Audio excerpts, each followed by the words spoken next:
at just 31 years of age, long before the events that would come to define his legacy, before the 6 wives, before the break with Rome, before he became the king the world remembers. Tonight, we meet the man before history changed him. Your Majesty, King Henry VIII, it is a genuine honor to welcome you here today. I know your journey here has been unlike anything you could ever have imagined, and I want to thank you for accepting my invitation to join me for this conversation. I thank you kindly. Your welcome has been most generous. I confess that, since arriving here, I have witnessed many things that have filled me with both wonder and fascination. Never did I imagine I should be granted the privilege of seeing what the future holds for mankind. For that, I am truly grateful. I shall gladly answer your questions as openly and as honestly as I am able. You came to the throne 13 years ago in 1509, inheriting a peaceful and prosperous kingdom. When you look at your reign so far, which of your achievements are you most proud of? You are kind to ask, and I confess it is no easy thing to choose among God's blessings. When I inherited this kingdom, I resolved not merely to wear the crown, but to honor it. If there is one thing of which I am most proud, it is that England is respected throughout Christendom. Kings and emperors know our name, and our voice carries weight in the court. That has not come by chance, but through careful government, steadfast allies, and when necessary, strength of arms. I have always believed that a king should be more than a ruler of lands. He must be a patron of learning, of music, of the arts, and above all, a faithful servant of God. If I have done anything worthy, I hope it is that I have sought to raise England's honour in all these things. His Holiness saw fit to bestow upon me the title Defender of the Faith for my writings against the errors of Luther. I accepted that distinction with humility, for there is no greater duty entrusted to a Christian king than to defend the true faith. Yet I would not have you think my work complete. A king's labour is never finished. Every day presents new burdens, new decisions, and new opportunities to strengthen the realm entrusted to him. Whatever has been achieved thus far, I pray it is only the beginning. As you mentioned, His Holiness granted you the title Defender of the Faith following your writings against Martin Luther. That's an extraordinary honour for any monarch. But when you wrote that book, did you ever imagine your words would carry such influence across Europe, or were you simply defending what you believed to be the true faith? I knew that the matter was of great consequence, certainly. Luther does not merely question some small custom or ceremony. He strikes at the authority of the Church and at the sacraments upon which Christian life itself is founded. But I did not write in pursuit of admiration, nor simply to have my name carried through the courts of Europe. I wrote because a Christian prince has a duty to defend the faith when it is placed under attack. A king is not appointed only to guard the borders of his realm. He must also guard the souls entrusted to his care.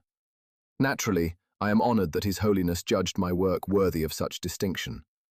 The title, Defender of the Faith, is one I accept with great pride, but also with a proper understanding of the responsibility it places upon me. As for whether I expected my words to travel so widely, perhaps not to the degree that they have.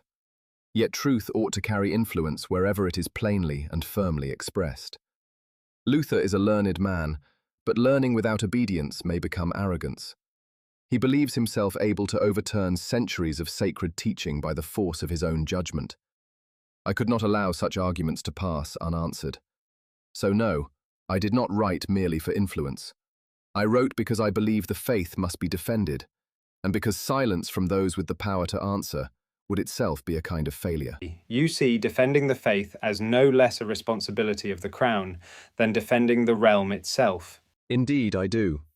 A king is entrusted by God with more than castles, armies, and laws. He is entrusted with the care of his people, and that includes their faith as surely as it does their safety. If an enemy crosses our borders, I am expected to defend England. If error threatens the Church, I believe I am equally bound to stand against it. The crown and the faith are not separate burdens that a Christian king may choose between. They are duties carried together, and I would consider myself unworthy of this office were I to neglect either. If we may, I would like to move on to something a little more recent. In June 1520, you met King Francis of France at the Field of the Cloth of Gold in what has become known as one of the greatest spectacles Europe has ever seen. What was it like to stand at the heart of such an extraordinary occasion? And looking back on those days now, do you believe the meeting achieved what you hoped it would? It is difficult to put into words. For those few days, it seemed as though the whole of Christendom looked towards that valley between England and France. Everywhere one turned, there were pavilions of gold and silk, music, tournaments, feasting, banners flying proudly in the wind, and noblemen from every corner of Europe gathered together. It was magnificent, exactly as it was intended to be. King Francis is a remarkable prince. He is young, energetic, ambitious, and every bit as determined to bring honour to France as I am to England.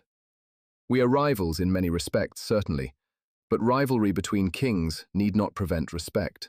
Indeed, I believe each of us wished to prove that our kingdom could equal, if not surpass, the other in strength, culture, and splendour. I confess there was a certain pleasure in that competition. Yet beneath all the ceremony lay a more serious purpose. Europe is forever shifting. Alliances change, old disputes return, and a wise king must seek every opportunity to preserve peace without sacrificing his nation's honour.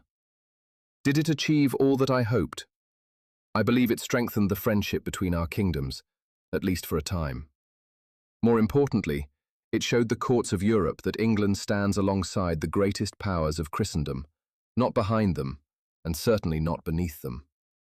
If history remembers those days, I hope it remembers not merely the gold and the pageantry, but two kings striving to secure peace through mutual respect rather than the sword. It must have been extraordinary to see England represented with such confidence and splendour alongside France.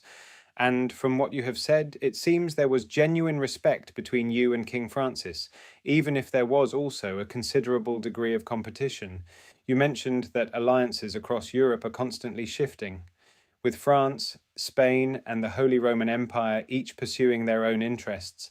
How difficult is it to protect England's position without allowing the kingdom to become drawn into another ruler's ambitions? It is difficult, certainly, but difficulty does not excuse weakness. France, Spain, and the Empire each seek to increase their own power, as every great kingdom must. I do not condemn them for that. Yet neither shall I permit England to be used merely as an instrument of another prince's ambition. Our friendships must serve England's honour and security. When our interests agree with those of another ruler, we may stand beside him. When they no longer agree, a wise king must reconsider the course before him. At present, Emperor Charles and I have common cause. King Francis has acted against the peace he once pledged to uphold, and his conduct cannot be ignored. But England does not act because the Emperor commands it. We act because the honour of our crown, the safety of our allies, and the balance of Christendom require it. Cardinal Wolsey has served me well in navigating these affairs. He understands that diplomacy is not simply the making of friendships. It is the art of ensuring that no single prince grows so powerful that every other kingdom must live according to his will. England may not possess the vast territories of France or the Emperor, but our strength is greater than the measure of our lands. Our position, our wealth, and the courage of our people give us influence far beyond our shores. Therefore, I do not seek to keep England apart from the affairs of Europe. I seek to ensure that, whenever England enters them, it does so by my judgment and for England's advantage. We shall stand beside other princes when it serves us, but never behind them. It is fascinating to hear how much thought and careful judgment goes into every alliance and every decision. I think many people imagine a king spends most of his time commanding armies or sitting upon a throne, but the reality sounds far more demanding than that, which brings me to something I have often wondered. As King of England, what occupies most of your attention from one day to the next? Is it governing the kingdom, managing foreign affairs, preparing for military campaigns, or is it something entirely different? In truth, those matters cannot easily be divided, for each affects the others. A king's day is filled with decisions. There are letters and reports to be read, petitions to be considered, appointments to be made, disputes placed before the crown, and matters of law, revenue, and defence that require judgment. I am well served by Cardinal Wolsey and by the members of my council. They gather information, conduct negotiations, and place their advice before me. A king who attempts to perform every task himself would soon accomplish very little. Yet advice may be delegated, Responsibility cannot. The final judgment must remain mine. At present, foreign affairs and the preparations against France demand a great portion of my attention. Men must be raised and equipped, ships prepared, money secured, and our intentions coordinated with Emperor Charles. A campaign is not begun merely by giving the order to march. Every decision made beforehand may determine whether it ends in honor or disaster. Yet England itself cannot be neglected while our attention turns abroad. Justice must continue to be administered, the peace of the realm preserved, and the crown's revenues carefully managed. A king who seeks glory in France while allowing disorder to grow at home would be a fool. There is also the life of the court, receiving ambassadors, speaking with noblemen, hearing news, rewarding loyal service, and ensuring that those around the crown understand what is expected of them. Even ceremony has its purpose. Men judge the strength of a kingdom partly by the order and dignity they see surrounding its king. So what occupies most of my attention? At this moment, the affairs of Europe weigh heavily upon me. But my first duty remains England. War, diplomacy, law, and government are not separate occupations. They are all parts of the same burden, the preservation and advancement of the realm. I do, of course, still find time for hunting, music, and exercise. A king must preserve his strength as carefully as he preserves his kingdom. But leisure is a respite from duty, never a replacement for it. You mentioned Cardinal Wolsey when speaking about the responsibilities of the crown. From what I understand, he has become one of the most influential men in England. What is it about Cardinal Wolsey that has earned your confidence, and how important has his counsel been throughout your reign? Cardinal Wolsey is, without question, one of the ablest men I have ever known. He possesses a remarkable understanding of affairs, whether they concern England itself or the kingdoms beyond our shores. There are very few men capable of seeing so many paths before a decision is made, and fewer still who can judge which path is most likely to succeed. Some imagine that because I place great trust in him, he governs in my stead. That is not so. He advises, he negotiates, he gathers information and presents it before me with great diligence. But the decisions of the crown remain my own. They always shall.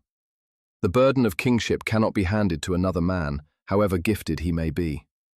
What Cardinal Wolsey gives me is something equally valuable: clarity. He has the patience to examine every detail, to hear every argument, and to consider every consequence before placing his counsel before me. A wise king does not surround himself with men who merely tell him what he wishes to hear. He surrounds himself with those who are capable enough to challenge his thinking when the good of the realm requires it. In that respect, Cardinal Wolsey has served both me and England with great distinction. I count myself fortunate to have him in my service, and I trust that history will remember him as one of the greatest servants ever to have stood beside an English king. It is clear you place great trust in Cardinal Wolsey, and it is fascinating to hear how closely the two of you work together in guiding the kingdom. England appears to be prosperous, Your Majesty, but Europe seems to be changing rapidly. Looking to the future, what concerns you most? Is it the threat of war, the shifting alliances between Europe's great powers, or do you believe there are greater challenges still to come? The greatest concern is uncertainty itself. A king may prepare for an enemy whose intentions are openly declared. It is far more difficult when promises are made in one court, broken in another, and alliances change before the ink upon them is dry. At present, France demands the greatest attention. King Francis is a formidable prince, and I do not underestimate him. Yet friendship between kings cannot endure when solemn agreements are disregarded, and the peace of Christendom is repeatedly placed at risk. Our present alliance with Emperor Charles gives England a strong position, but every alliance must be watched carefully. The Emperor governs vast territories and possesses ambitions equal to their size. We have common cause, certainly, but England must never allow the success of an ally to leave that ally so powerful that he may dictate terms to every other prince in Europe. Scotland also remains a concern. So long as France seeks influence there, England cannot regard disturbances beyond our northern border as a separate matter. Trouble in Scotland may quickly become danger to England, particularly when encouraged by a foreign power. There is also the division spreading through the Church. Luther's errors have already unsettled Germany, and such ideas do not remain confined to the place in which they begin. If every man is encouraged to reject authority whenever it displeases him, the result will not be reform, but disorder, in religion, in government, and in society itself. Yet I do not look upon the coming years with fear. England is prosperous, our people are strong, and the crown is well served. My task is to preserve that strength, while ensuring that England is neither isolated from Europe nor made dependent upon it. What concerns me most is not war alone, nor France alone, nor even the disputes within the Church. It is the possibility that ambition, mistrust, and religious division may draw all Christendom into conflicts that no single king can easily contain. My hope is that strength, firm alliances, and wise judgment may prevent such disorder. But peace is preserved only when other princes understand that England is both willing to seek it and fully prepared to defend itself. Princess Mary is clearly a great source of pride to you, yet I understand that for any king, securing the succession is among the greatest responsibilities carried by the crown. How heavily does the hope of having a son and heir weigh upon you? And do you remain confident that you and Queen Catherine will yet provide England with one? It weighs upon me, certainly, for the succession is not merely a private concern between a husband and wife. It concerns the peace and security of the whole realm. England has known the disorder that may follow when the right of succession is disputed. No king who understands his duty could treat such a matter lightly. A son would provide certainty, strengthen the royal line, and give the kingdom confidence that the crown shall pass without division. Yet I would not have you believe that Princess Mary is anything less than a great blessing to us. She is a most intelligent and accomplished child, and both the Queen and I take great pride in her. She learns quickly, carries herself with dignity beyond her years, and already shows many qualities worthy of her position. But the duties placed upon a king are not always the same as the affections of a father. I love my daughter dearly, while also understanding that England looks to me for a male heir. The Queen and I have endured sorrow in this matter, more than I care to recount. Yet Catherine has shown great courage, constancy, and faith throughout it all. I do not doubt her devotion to me, nor her desire to provide England with a prince. I remain confident that God may yet bless our marriage with a son. We are both still of an age at which such hope is reasonable, and it would be wrong to surrender that hope before Providence has given us cause to do so. So yes, the matter rests heavily upon me, but not without hope. I shall continue to trust in the Queen, in our marriage, and above all, in God's will. Until I am shown otherwise, I believe that England shall yet have the prince for whom we have prayed. Your Majesty, many would say that a king's charm and position naturally attract admiration. Has that ever proved a complication in balancing your duties to the crown with your duties as a husband? It would be a strange thing indeed were a king to believe that admiration alone is of any great importance. The crown brings many privileges, but it also brings constant scrutiny. Every word spoken, every gesture made, every kindness shown may be observed, discussed, and on occasion, greatly exaggerated. I have long since accepted that such is the nature of kingship. As for my duties as a husband, I have the greatest respect for the Queen. Catherine has stood faithfully beside me through years of triumph and sorrow alike, and she has served England with wisdom, dignity, and unwavering devotion. A king must remember that his conduct reflects not only upon himself, but upon the crown he wears.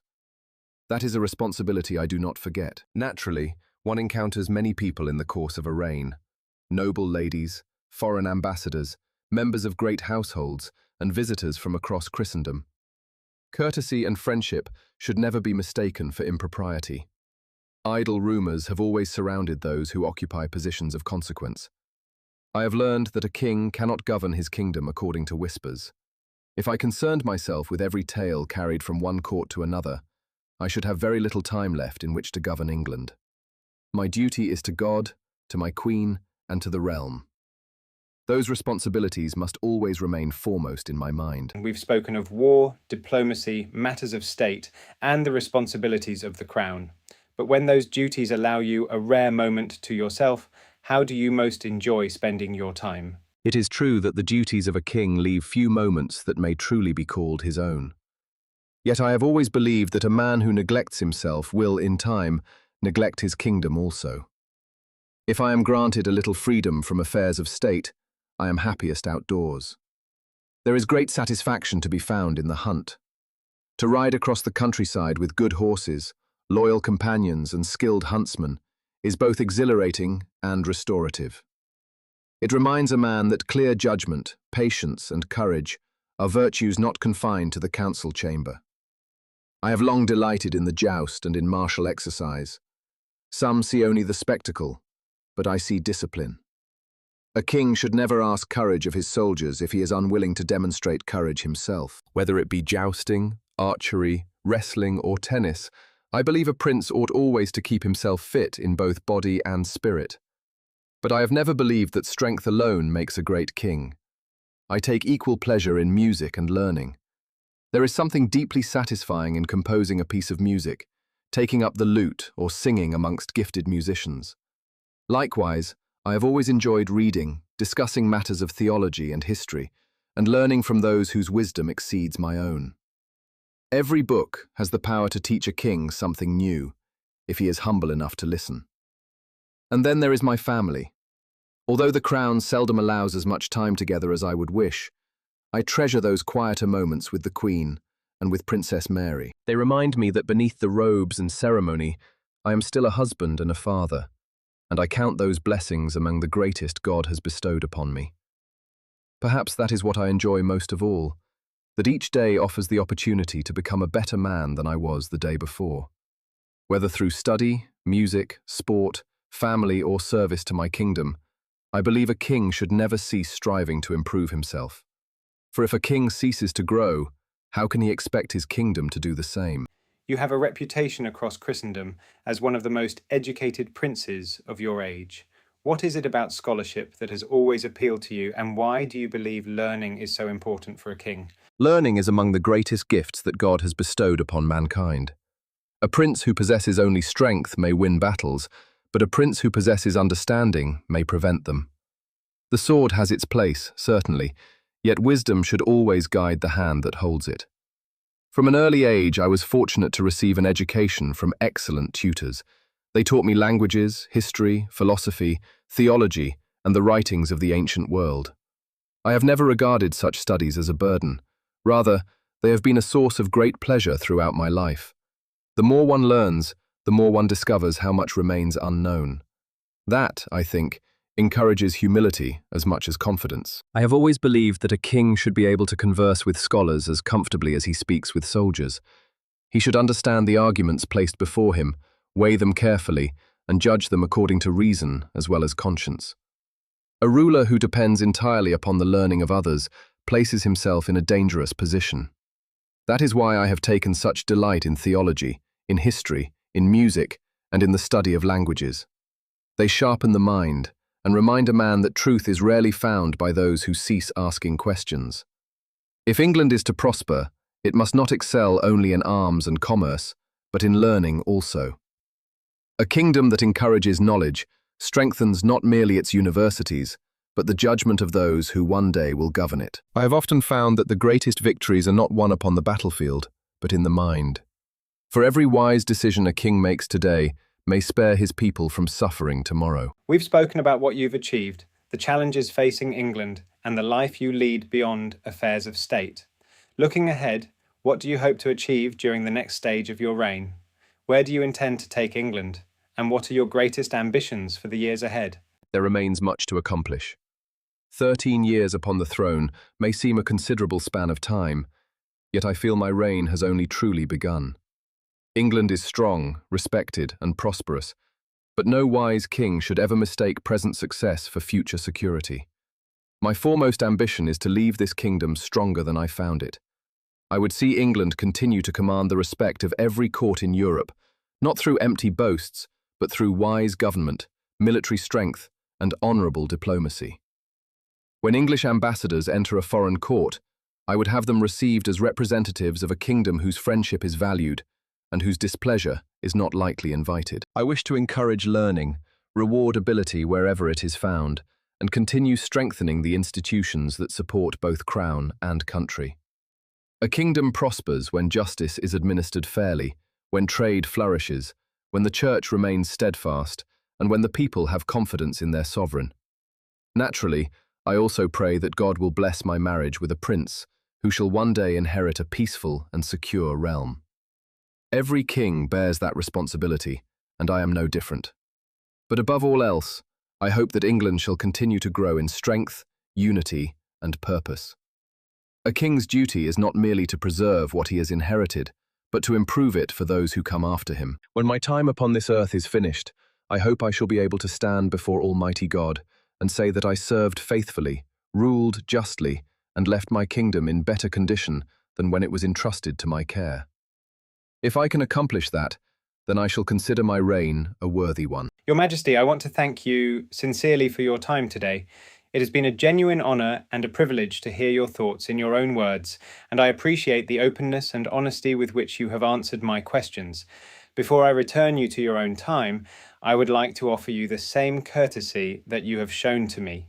You know that I come from many centuries into your future. Now it is your turn to ask me a question. Any question that you would like to ask me about the world I come from, something that would satisfy your curiosity about the world you see out of that window? There is one thing I confess has occupied my thoughts since I arrived here. This chamber is lit without candles. Your voice and likeness may be captured by devices I do not understand. And you have somehow brought me across 5 centuries, as though distance and time were no greater obstacle than crossing a room. Tell me then, what manner of knowledge allows your age to accomplish such things? And are these marvels reserved for kings and scholars, or are they common to ordinary people? The knowledge that makes these things possible has not come from one great discovery, but from thousands of years of men and women asking questions, testing ideas, and building upon the work of those who came before them. The lights you see, the moving images, the ability to speak across great distances, and even the means by which I have been able to bring you here, all are the result of that long pursuit of knowledge. What I find most fascinating, however, is that every age seems to have its own great race for power. In your world, kingdoms compete for land, influence, and military strength.